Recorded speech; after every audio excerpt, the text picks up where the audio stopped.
¿Cuándo fue que el primer hombre fue consciente de sí mismo? ¿Cuándo se supo trascendente tras la muerte? ¿Fue al grabar los primeros signos con significado en una roca en los albores del Homo sapiens sapiens? ¿O poco antes? Nadie lo sabe con certeza. Se dice que pudo haber sido un proceso gradual, pero ¿se puede gradualizar la abstracción?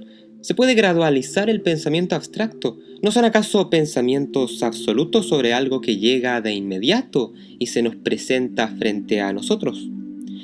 ¿Es posible ser medianamente consciente de ti mismo? Parece un sinsentido hablar de medianías aquí. O te sabes consciente y existente en el universo, o no lo sabes. O captas conceptos abstractos, o no los captas.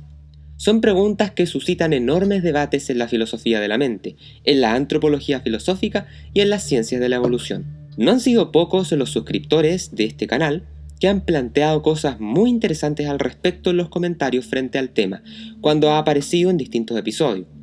Y en cierta medida este capítulo va a ser un tributo a ellos. Time for a great new American enterprise. Time for this nation to take a clearly leading role in space achievement, which in many ways may hold the key to our future on Earth. Now it is time to take longer strides. Time for a great new American enterprise. En el capítulo que aborda la existencia de Dios a la luz de los planteamientos del matemático Kurt Gödel, el apodado por el escritor Enrique Alonso como el Sócrates del siglo XXI, en ese capítulo dimos cuenta de algunas interesantes paradojas en el ámbito de las ciencias experimentales, como la biología, al abordar el origen de la vida. Y en los comentarios el profesor Daniel Stiegel nos entregaba una nueva paradoja, esta vez en el mundo de la lingüística. Si el lenguaje surgió de un acuerdo, pero se requiere de un lenguaje para lograr un acuerdo, en primer lugar, ¿cómo pudo entonces crearse el primer lenguaje? En tanto que Fernando Escobar nos planteaba la siguiente interrogante en otro capítulo. ¿Pueden los universales ser simplemente ideas traspasadas por la cultura y que no sean conceptos que aparecen antes de la realidad y sean post-realidad, por lo que sería algo derivado del cerebro y no necesariamente del alma? Para intentar dar respuesta a estas cosas, tenemos que partir diciendo que las ciencias naturales, escindidas como están de toda dimensión de la realidad que no pueda capturarse y estudiarse mediante el método científico y la mensurabilidad, dan vuelta en su propia burbuja epistemológica, entregando con frecuencia respuestas insuficientes y muchas veces cayendo en tautologías. Por ejemplo, se habla de una especie de proceso evolutivo gradual, donde a medida que el cerebro se hacía más complejo, aumentaba de tamaño y se iba formando la actual corteza prefrontal, importantísimo para el lenguaje, ¿no? Al tiempo que mejoraba la conectividad de las redes neuronales, y que gracias a todo este proceso evolutivo fueron apareciendo capacidades cognitivas elevadas, incluyendo la autoconciencia. Sin embargo, esto no responde ninguna pregunta, sino que solo describe un simple proceso material desde el cual, de algún modo misterioso, habría emergido algo inmaterial, pero entonces no se entiende de qué manera ocurre eso. Es lo que se conoce con el gran nombre de el problema del emergentismo. Y es ahí también, frente a nuestros ojos, el problema duro de la conciencia, aquel presentado alguna vez por David Chalmers, ese filósofo con pinta de rockero y abultada melena, quien un día se paró frente a un auditorio descolocando a la comunidad científica con lo que ya era evidente desde hace siglos en la filosofía clásica. La ciencia está fracasando en sus intenciones de aprehender todo cuanto existe. ¿De qué manera las sustancias mentales inmateriales pueden interactuar con el cuerpo? Lo cierto es que ningún modelo filosófico ni científico puede dar respuesta a eso. La diferencia es que la filosofía tradicional acepta el misterio, el científico materialista en cambio no. El científico materialista, negándose a salir de sus propios confines de la técnica, negándose al ensanchamiento de su razón, en vez de tratar de dar una respuesta lógica y coherente al problema, prefiere la salida fácil y más absurda de todas: negar lo inmaterial, negar lo evidente, negar la existencia de lo que nos hace eminentemente humanos, que es la abstracción, que es aquello que permite nada menos que el lenguaje escrito y hablado de los hombres. Hay algo muy poderoso en el habla. Hay algo muy fuerte en las palabras, algo que rebasa el paradigma científico moderno, al punto que, cual calculadora a la que se le pide resolver un cálculo demasiado abrumador, con demasiados números, simplemente arroja error. Uno no puede ir al supermercado y comprar 3 kilos de hechos, y sin embargo los hechos existen. Uno no puede medir los conceptos de casa grande o casa pequeña, y sin embargo, en su más elevada abstracción, existen como conceptos incluso sin relación de una determinada cosa con otra. Hay algo tan excelso en la palabra escrita que las religiones más importantes de todos los tiempos siempre cuentan con libros sagrados, pues la palabra, junto con las matemáticas, son los mayores logros del hombre civilizado, y la espiritualidad, el punto cúlmine de la creación conocida. Es lo que llevó al psiquiatra chileno Otto Derr, ganador del Premio Nacional de Medicina, a decir que el lenguaje, la palabra, nos hizo lo que somos, seres humanos únicos e irrepetibles, añadiendo que el Evangelio de San Juan comienza con esta tremenda sentencia: en el principio era el verbo, la palabra. A este respecto, el neurólogo católico estadounidense Paul Lapenat, reconocido profesor de las ciencias del cerebro y ganador de múltiples premios de su disciplina, explica que no pocos de sus colegas frecuentemente caen en la llamada falacia neurológica, extremadamente común en neurociencia, donde los científicos dicen, por ejemplo, el giro fusiforme de caras. Lo que realmente tendrían que decir, dice el neurólogo Paul, es que la persona humana, a través o gracias al giro fusiforme, puede reconocer rostro. Esto es así porque los seres humanos somos mucho más que meros sujetos cerebrales. Así también lo entiende el notable médico italiano Martino De Carli, un profesor que tuve hace unos años atrás, cuando estaba en la universidad, en una notable cátedra llamada Fe y Modelos de Racionalidad Científica. Los famosos universales, estas ideas abstractas que agarran la esencia de un concepto, es algo auténticamente humano, y yace directamente ligado a la capacidad lingüística. Tanto los hombres como los gatos pueden ver pájaros, pero solo el hombre puede comprender y abstraer mentalmente el concepto de pájaro, la avedad. La mentira es otra habilidad eminentemente humana. Los animales son incapaces de mentir porque no pueden separar la expresión que emiten de aquello que sucede en su interior. El ser humano, en cambio, tiene la capacidad de separar su lenguaje de lo que está dentro y que se expresa por dicho lenguaje. El hombre es el único animal que habla y que al hacerlo puede al mismo tiempo estar escondiendo verdaderas intenciones en su foro interno. La experiencia subjetiva en sí también provoca desconcierto para quien se cierra al ensanchamiento de la razón. Los llamados qualia, definidos por el filósofo de la mente Edward Fesser como aquellos aspectos de la experiencia consciente en virtud de los cuales existe algo como un aroma de una rosa, el sabor del chocolate y la experiencia de ver los colores. Explicarle a un ciego qué se siente ver los colores, o a alguien que nunca ha probado un chocolate cómo se siente su sabor, es algo imposible de hacer si solo recurrimos a las ciencias experimentales basadas en el paradigma matemático. Si al ciego le explicamos el color, aludiendo a su descripción física como longitudes de onda de luz, seguirá sin comprender de qué estamos hablando verdaderamente.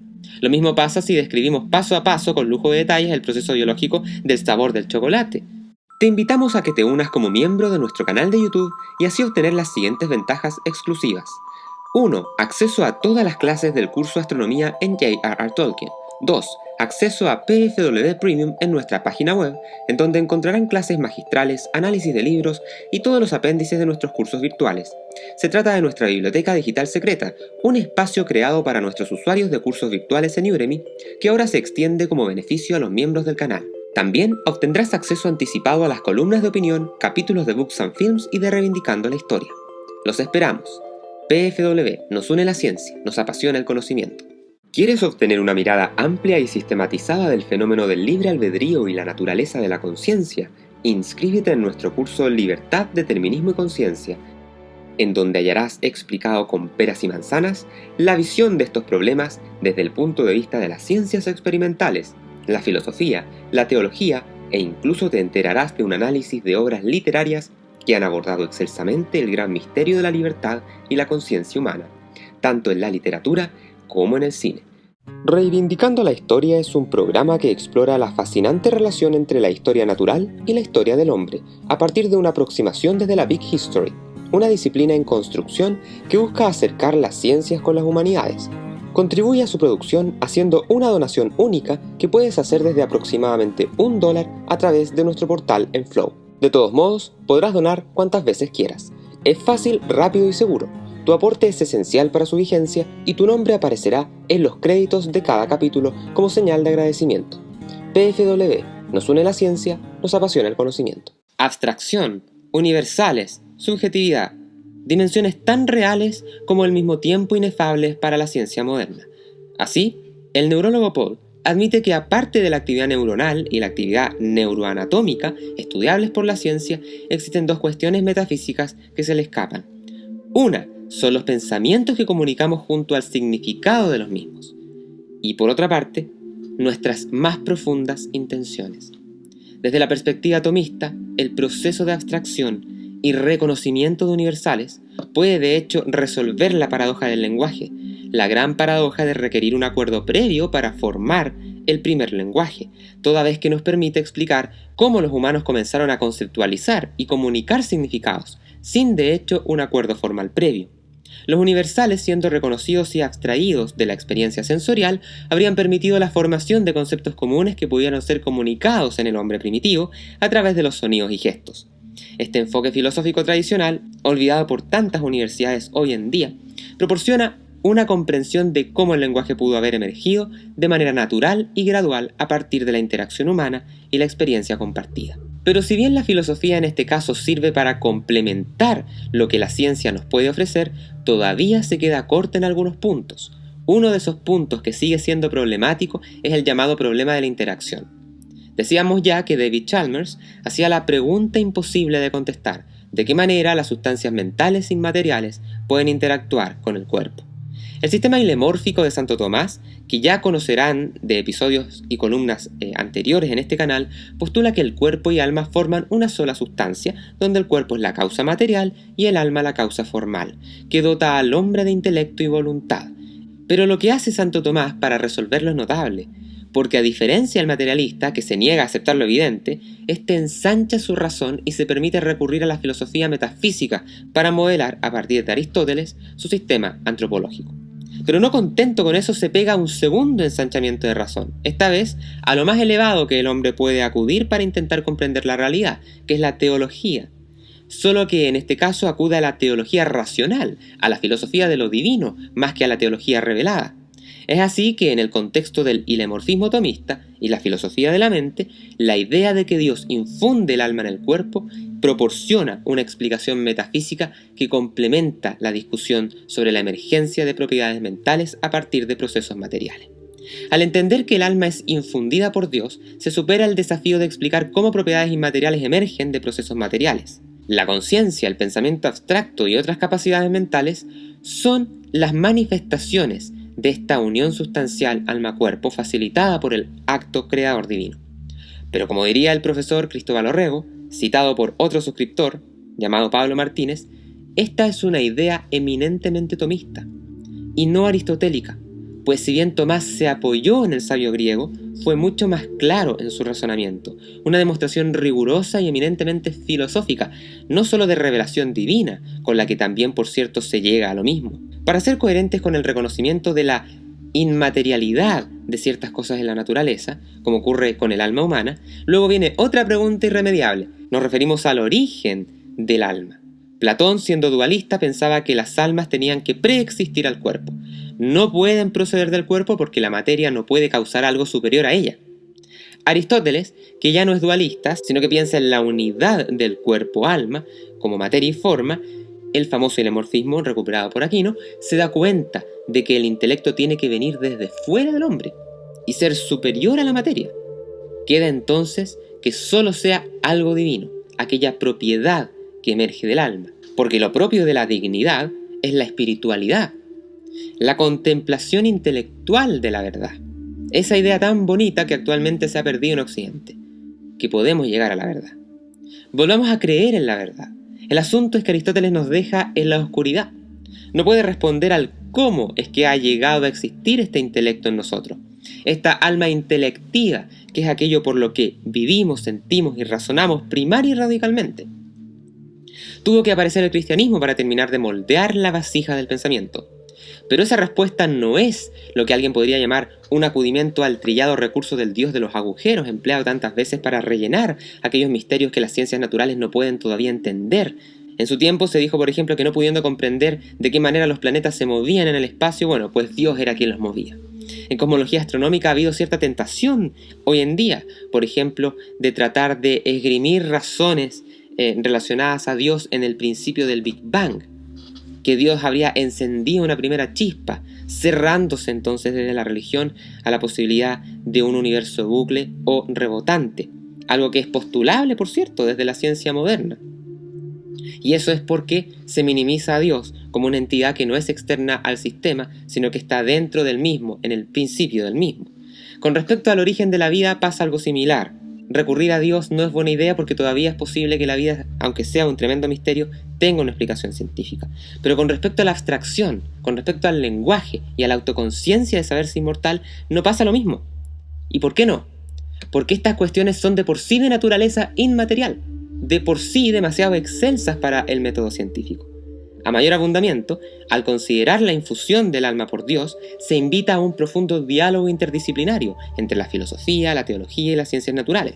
Esto permite una exploración más profunda de la relación entre mente y cuerpo desde distintas perspectivas, enriqueciendo la comprensión humana integral y extrayendo lo mejor de los distintos ámbitos de la universidad, hoy separados por la técnica, en donde cada profesional trabaja dándole la espalda a los otros, tratando de resolver los grandes misterios cada uno por sus propias burbujas, cuando la respuesta yace, como vimos, en la interdisciplina. Es verdad que la inmensa mayoría de la humanidad, durante toda su historia, ha manifestado alguna creencia en la subsistencia de la persona después de la muerte.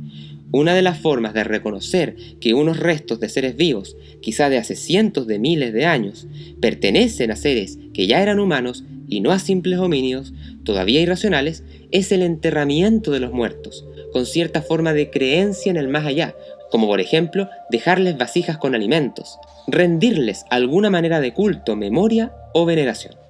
Time for a great new American enterprise. Time for this nation to take a clearly leading role in space achievement.